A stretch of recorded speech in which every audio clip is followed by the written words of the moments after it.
we find upset customers are going to wind up being our biggest references because we're going to treat them like no company's ever treated them before. Here's an example of a guy that he got his bike box and he couldn't screw the pedal in because the threads on his pedal were stripped. Sent us an email and we said, no problem, we'll send you a new pedal. We put it in order to the warehouse. This guy needs a left pedal.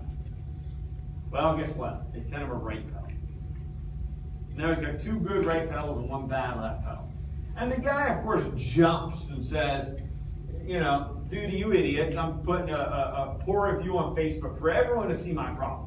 And frankly, I think that's a problem in our society. But anyway, I will not lament on how people just can jump to Facebook and give you a 1-star review because you made a human error. But what do? We pick up the phone. We actually take the phone and we call people because nobody picks up the phone anymore. We say, you know, gee, the guy's name was Mark. We're incredibly sorry about this. Our warehouse clearly made a mistake. And the last thing we want is for you to not be able to ride your new bike. So if you want to go to a bike shop today and buy one because you want to go for a bike ride, say, great, go for it, we'll pay back. Otherwise, we'll just overnight the thing to you. I'll pay $30 in shipping to get you 1 pedal. If it makes you happy, I don't care.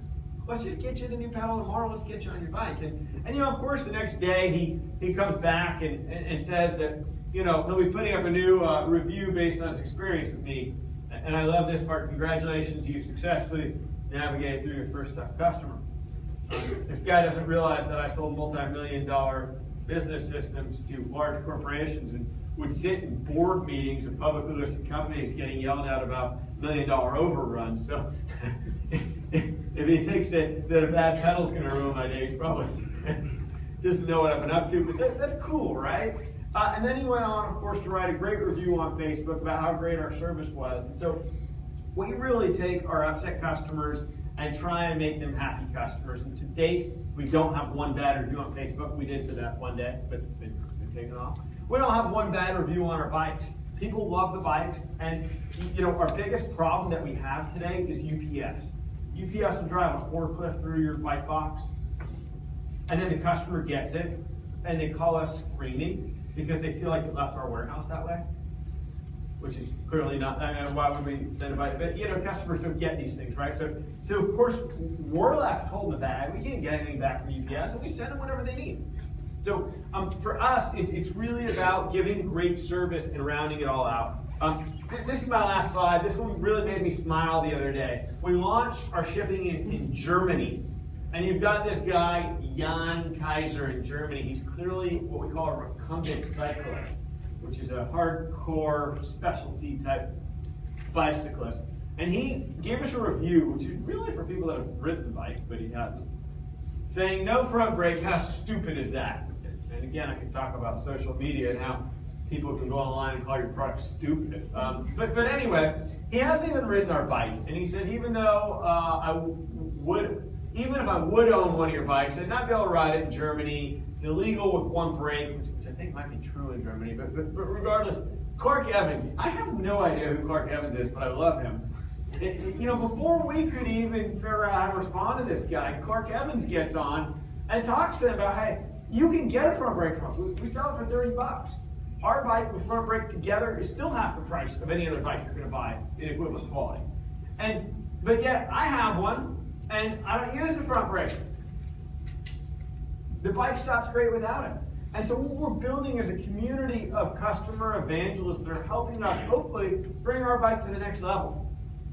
So in conclusion, you know, whether you're here from marketing or whether you're here from engineering, you know, or the business and sports management side, I think that in everything you do, think about our overcrowded marketplace. Think about our marketplace of people that try and add more and one-up the next guy. We're going to do what everyone else is doing, but do it better. And take a step back and say, I'm not going to do what everyone else is doing and do it better and add more to it. I'm going to focus on the core essentials because people's lives are complicated. And people want to make simple decisions if you give them the ability to make simple decisions. So help think about, how do we make things simple for consumers and for customers? How do we make it free of maintenance? How do we make it easy to get? How do we use language that makes sense?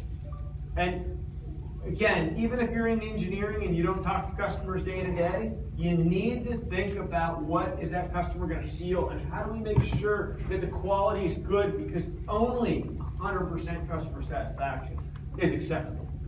Anything less, we should all be ashamed of ourselves in my company. So that's all I've got, and I will open it up for questions. And the first question gets a free bite. That was my April Fool's joke. But I have 3 priority beanies with me for the first 3 questions. So, anyone? I was just going to ask, what was the ratio for your cassette you used? We use a 42-18 in chain terms. It's a 60-30 in belt terms because belt teeth are smaller. And the hub spread 1 in gear 2 to 0.733 in gear 1 and 1.32 in gear 3. So if I lost everyone, the cyclist in the room asked a question. But yeah, it's a really evenly spread. Yeah? Can you explain how your belt seat works, or your belt drive works? Sure. So do you understand how a chain works? Yes. It's really the same. The reason it's just, we use basically a fan belt from a car, right? So fan belts from a car go 120,000 miles before they need replacement. Our belts are stronger than fan belts because cars put out really even distribution of power, and your legs are really uneven in their distribution of power. So we use a fan belt essentially with a lot of added carbon reinforcement. The belt comes from Spain. It's the longest lead time product we have on the bike. But it works just like a chain. There's a belt on a cog with teeth. Now, you don't see a lot of bikes with belt drives because bikes with derailleurs, which move along the gears, can't use belts. Belts won't move along the gears like a typical roller chain will. So the only way to use a belt drive is through an internally geared hub. So you don't see the gears, there's no derailleur on our bike, the gears are contained within the hub. So only single speed bikes or bikes with internally geared hubs can use belt drive. And we didn't invent the belt drive, it's been around for quite a while. We've just been the ones to bring it down market. Cool. All right, one more. Yeah, I would like to ask you the reverse braking of the Presley. So that was really wonderful. I was wondering, how did you do that? So coaster brakes is what they're called, or pedal brakes. They've been around a long time. We use a Shimano. Shimano is the biggest bike parts maker in the world. We use